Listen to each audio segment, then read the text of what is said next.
She posted, "Sometimes you have to break someone's heart to find your own happiness," with a photo of her and her fitness trainer. I didn't unfollow. I just quietly moved out, took my name off the lease, and blocked her number. 3 weeks later, the landlord was calling her about the full rent she couldn't afford. Original post: I, 32 male, saw the Instagram post at 11 p.m. on a Thursday while sitting in my truck after a 12-hour shift at the warehouse.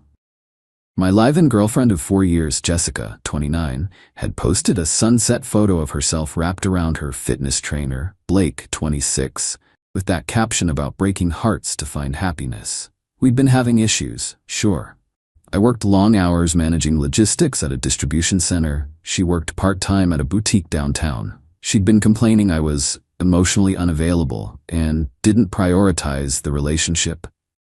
Meanwhile, I was pulling overtime to cover our $2,100 per month apartment that she insisted we needed for her creative space and home yoga studio. The fitness trainer thing started 3 months ago. She said she needed something for herself, joined this boutique gym that cost $180 a month. I supported it, even though it stretched our budget. Blake was assigned as her personal trainer. Within weeks, she was going to the gym 5 days a week, texting him about meal plans, meeting for protein smoothies. "You're being insecure," she'd say when I mentioned the constant texting. "Blake's helping me become my best self. You should be supportive." So there I sat, staring at this post. Her friends already commenting with heart emojis and "yes queen" and "so happy for you." I didn't comment, didn't like, didn't even unfollow. Just sat there for about 20 minutes, then drove to my buddy Derek's place. "Can I crash here for a few days?" I asked when he opened the door. "Rough night?" I showed him the post. He whistled low. "Dude, I'm sorry. Yeah, of course, guest room's yours." That night, while Jessica was presumably with Blake, I went back to the apartment, packed my clothes, my gaming setup, my tools, the TV I'd bought, my grandmother's cast iron pans she always mocked as unnecessarily heavy. Left all the decorative pillows, the essential oil diffuser, the macrame wall hangings. The lease was entirely in my name. Jessica's credit was shot from her entrepreneurial phase 2 years ago when she tried to start a crystal healing business. She was listed as an authorized occupant, not a leaseholder. The utilities? My name. Internet? Mine. Even the parking spot was registered to my truck. Friday morning, went to the leasing office right when they opened.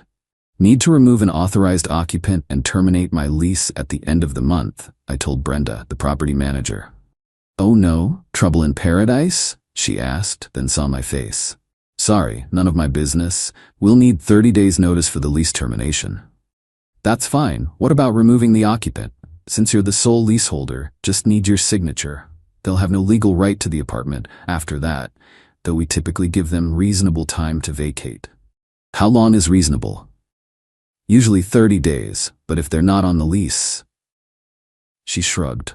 I signed the paperwork, then went to work and put in for a transfer to our facility 40 miles north, same pay, cheaper area, and they'd been begging me to help fix their shipping problems for months. Sent Jessica one text. "Saw your post. Moving on like you suggested. Your things are at the apartment." Then blocked her number. Blocked her on everything, even LinkedIn. Update 1 week later. The explosion was spectacular. Since I'd blocked Jessica everywhere, she started using other people's phones. First was her mom, Diane. Derek played me the voicemail she left him after somehow getting his number. "This is Diane, Jessica's mother. I don't know what fantasy your friend is living in, but he cannot just abandon my daughter. She has rights. He needs to man up and work through this like an adult." My sister got this gem. "Hi, this is Jessica's mom. Your brother is having some kind of breakdown. He's thrown Jessica out with no warning. She's devastated. Please talk sense into him. This is no way to handle relationship issues." My response? Nothing. Radio silence. But here's where it gets good. Remember how I mentioned Jessica worked part-time? 20 hours a week at that boutique, making maybe $600 every 2 weeks after taxes. Her half of the rent alone was with $1,050. She'd been floating on my income, transferring me maybe $300 to $400 a month when she could. According to Derek's girlfriend, who still followed her on Instagram, the post started changing real quick. Day 3. "Anyone know of affordable studio apartments? looking for a fresh start. Day 5. Why is everything so expensive? How do people live like this? Day 7. Selling some clothes and accessories, high-end only. DM for prices. Derek's girlfriend screenshotted Jessica's story where she was selling the designer purse I'd bought her for Christmas for $200. It originally cost me $450. Then Blake started appearing less in her posts. Turns out Mr. Fitness Trainer lived with 2 roommates in a house 40 minutes away and wasn't exactly rolling in cash. He made decent money for a trainer, but not support your new girlfriend's lifestyle money. The mutual friend network started lighting up. Jessica's best friend Kayla called Derek's girlfriend. Jessica's staying on my couch and she's a mess. Ryan just left her. No conversation, no attempt to work things out. She made one mistake and he destroyed her life. One mistake? She posted about it on Instagram, Derek's girlfriend replied. It was just a caption. She was being poetic. The entitlement was already showing. In Jessica's mind, publicly announcing she was choosing another man was just being poetic, and I should have... What? Waited around? Paid for the apartment while she figured things out with Blake? But the real comedy started when I got a call from the leasing office. Brenda sounded awkward. Hi, Ryan. So, Jessica came by. She's demanding to see the lease agreement and insisting she has tenant rights. And, well, I explained she's not on the lease, just an authorized occupant you've removed. She didn't take it well. Threatened to call a lawyer, said you two had a verbal agreement that she's been paying rent. Did she provide any proof of rent payments? She showed some Venmo transactions to you labeled stuff and for apartment. Maybe $300 to $400 a month? Those were her contributions to utilities and groceries. I have all my bank statements showing I paid the full rent every month.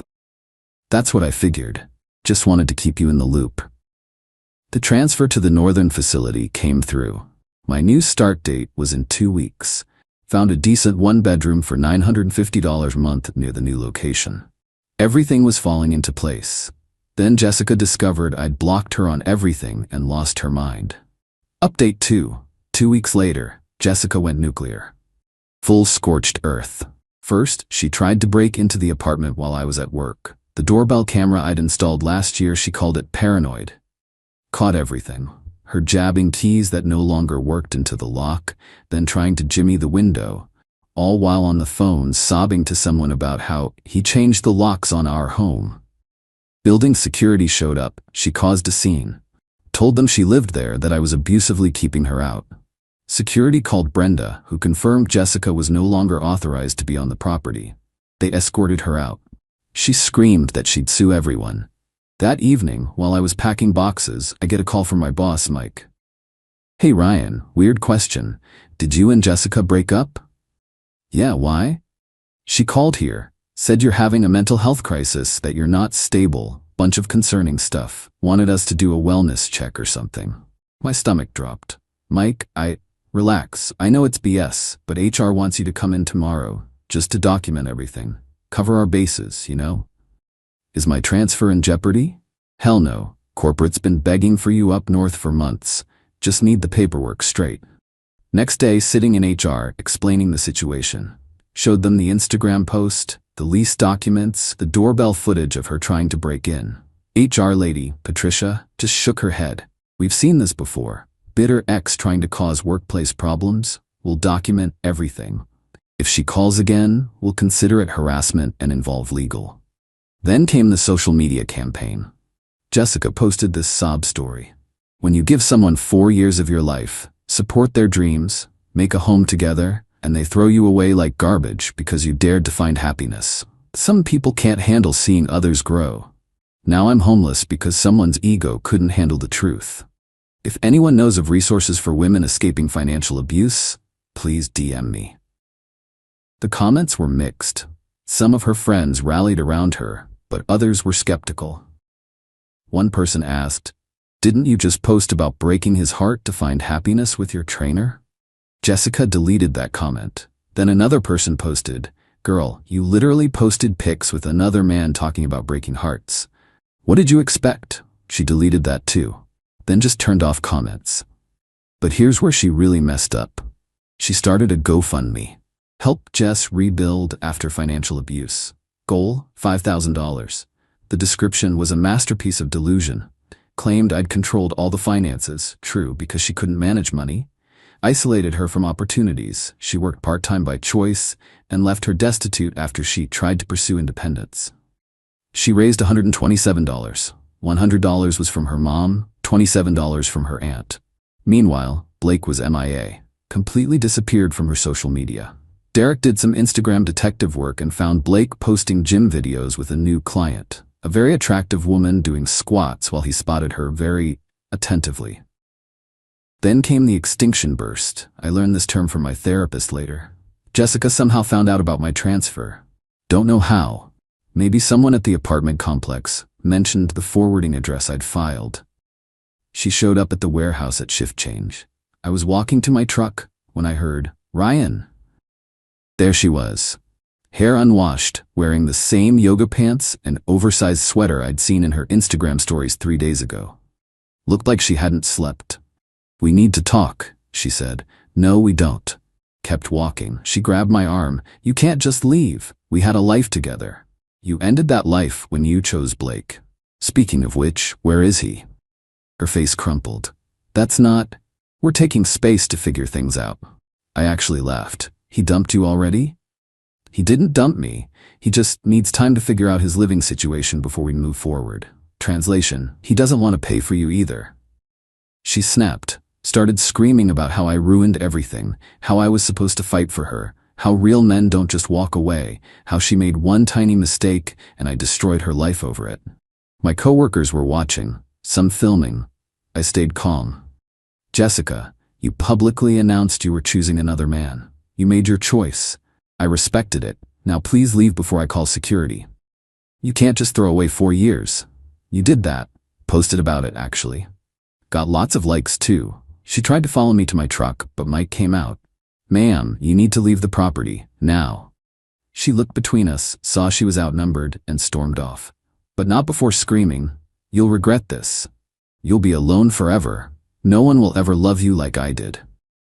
"That's the plan," I called back. Update 3. 3 weeks later. 3 weeks after I'd moved out, exactly as mentioned in the title, I get a call from an unknown number. Almost didn't answer, but something told me this would be entertaining. "Hello? Mr. Ryan Thompson?" Older woman's voice, professional. "Yes? This is Margaret from Premium Property Management. You were listed as an emergency contact for Jessica Martinez regarding Unit 4B at Riverside Complex. I knew Brenda had left for vacation, and Margaret must be covering. We're not together anymore. I moved out 3 weeks ago and terminated my lease effective end of month, which was last week." "Oh, I see. Well, we have a situation. Miss Martinez is claiming she's the primary tenant, but our records show the lease was solely in your name and has been terminated. She hasn't paid this month's rent, and when we tried to process her application to take over the lease, she was declined due to insufficient income and credit issues." "That sounds like a her problem." Margaret sighed. "She's claiming you two had an agreement, that you've been accepting her rent money, that this is an illegal eviction." "Ma'am, she was never on the lease. She was an authorized occupant who I removed after our relationship ended. She publicly announced she was with someone else. I have documentation of everything." "I understand. We're starting eviction proceedings, but she wanted us to contact you first, said you'd pay if you understood the situation." I actually laughed. "No, absolutely not. Is that all?" "Yes, I just needed to confirm. Have a good day." But Jessica wasn't done. The next day, Diane called my work again. This time, she got Mike directly. "Your employee has made my daughter homeless. She's sleeping in her car. This is on your company's hands if something happens to her." Mike, absolute legend, responded, "Ma'am, your daughter's housing situation is not our company's responsibility. If you call again, we'll consider it harassment and involve law enforcement." Then came the mass text from Jessica's friend Megan to a group chat I was apparently still in. "Hey everyone. I know things are complicated right now, but Jess really needs our help. She's facing eviction and needs $2,100 ASAP for rent. If everyone could chip in even $100, we could really make a difference. She's been through so much with Ryan abandoning her." The responses were brutal. Didn't she cheat with her trainer? Why isn't Blake helping? Maybe she should work full-time? I'm not paying her rent, sorry. One brave soul wrote, Ryan didn't abandon her. She posted about choosing someone else. There are consequences to actions. Megan removed that person from the chat. I screenshotted everything before leaving the group. Day 25 after the breakup, Jessica hit rock bottom. According to Derek's girlfriend's reconnaissance, she posted a tearful video. I've lost everything. My home, my relationship, my stability, all because I was honest about my feelings. Ladies, this is what happens when you live your truth. Men will destroy you for it. Someone commented, girl, you literally cheated and bragged about it online. She deleted the video an hour later, but the absolute peak happened that weekend. I'm at Derek's place for a barbecue when his girlfriend shows us Jessica's latest Instagram story. A selfie from inside a U-Haul with caption, moving back in with mom for a bit. Sometimes you need to regroup to level up. #new beginnings, stronger than ever. Her mom lived in a retirement community 3 states away that barely allowed overnight guests, let alone long-term residents. Derek's girlfriend did more recon. Turns out Jessica was actually moving into Megan's studio apartment, as in, sleeping on a futon in a 400-square-foot space with 1 bathroom. The same Megan who'd been trying to crowdfund Jessica's rent. Final update. 2 months later, I'm writing this from my new place up north. Small town, quiet, my commute's 8 minutes instead of 45. Rent's cheaper, saved enough to finally buy that welding setup I'd wanted for side projects. The last I heard about Jessica was through the grapevine about 3 weeks ago. She's working full-time now, imagine that. At a call center making $17 per hour. Still living on Megan's couch, though apparently that's causing tension. Megan's boyfriend isn't thrilled about the permanent house guest. Blake? Posted engagement photos last month. Yeah, engaged. To a woman who owns a Pilates studio. Turns out he'd been dating her the entire time he was hooking up with Jessica. She was just one of several clients he was training after hours. The studio owner had no idea until someone forwarded her Jessica's Breaking Hearts post. She dumped him immediately, but they apparently worked through it. Good luck with that, lady. Jessica went ballistic when she found out. Posted a long rant about narcissistic men who can't commit and players who destroy women's lives. The lack of self-awareness is stunning. She really thought Blake was going to be her meal ticket out of financial responsibility. Her mom, Diane, sent me one last message through my sister. I hope you're happy. Jessica's life is ruined because you couldn't forgive one mistake. She's in therapy now, dealing with the trauma you caused. My sister replied, the only trauma was Ryan paying her way for 4 years while she contributed almost nothing and then cheated. Maybe therapy will help with the entitlement issue. Diane blocked her. The apartment complex? Brenda told me they had to legally evict Jessica after she squatted for 2 weeks post-lease termination. She'd tried to claim tenant rights, but without being on the lease and with me having properly terminated it, she had no leg to stand on. The eviction's on her record now. Good luck renting anything decent with that. She tried one last play, had a lawyer friend send me a demand letter for unlawful eviction and emotional distress. My company's legal department, perks of working for a major logistics firm, sent back a response that essentially said she was never a tenant, just a guest who overstayed her welcome. Here's the Instagram post where she announced the relationship was over. Here's proof Mr. Thompson paid all rent. Go away. Never heard from that lawyer again. The funniest part? About a month ago, I get a notification that Jessica viewed my LinkedIn profile. Then viewed it again. Then again. Girl was checking up on me, probably hoping I'd failed somehow. Nope. Got a promotion at the new facility, 15% raise. Posted about it too. She viewed that post within an hour. My therapist, yeah, I got one. This whole thing messed with my head more than I admitted. Said something that stuck. She wanted you to fight for her because it would validate her worth. When you just walked away, it showed her she wasn't worth fighting for. That's why she escalated. She couldn't handle the indifference. He's right. The opposite of love isn't hate. It's indifference. And I was completely indifferent to her chaos after that Instagram post. Looking back, the red flags were everywhere. The part-time job by choice while complaining about money. The expensive tastes on my budget. The way she'd frame every request for equal contribution as financial abuse. The constant need for validation through social media. Blake was just the catalyst that revealed who she really was. The title of this post ended up being prophetic. 3 weeks later, she really did get that call about rent she couldn't afford. But it wasn't my problem anymore. It never should have been my problem to begin with. To anyone reading this in a similar situation, when someone shows you who they are, believe them. When they publicly announce they're choosing someone else, let them. Don't fight, don't beg, don't engage. Just protect yourself legally and financially, then walk away. The best revenge isn't some elaborate scheme. It's simply removing yourself from the equation and letting them face the natural consequences of their choices. Jessica wanted to break hearts to find happiness. She found out the heart she broke was the one keeping her afloat. Oh, and before anyone asks, no, I'm not dating anyone, not interested right now. Focusing on work, my welding projects, and figuring out who I am when I'm not paying for someone else's lifestyle. It's pretty nice. That empty bank account notification she must get every month? That declined card when she tries to buy her overpriced coffee? That moment when she realizes Blake was just using her like she was using me? That's better than any revenge I could have planned. Living well isn't the best revenge. Living free is.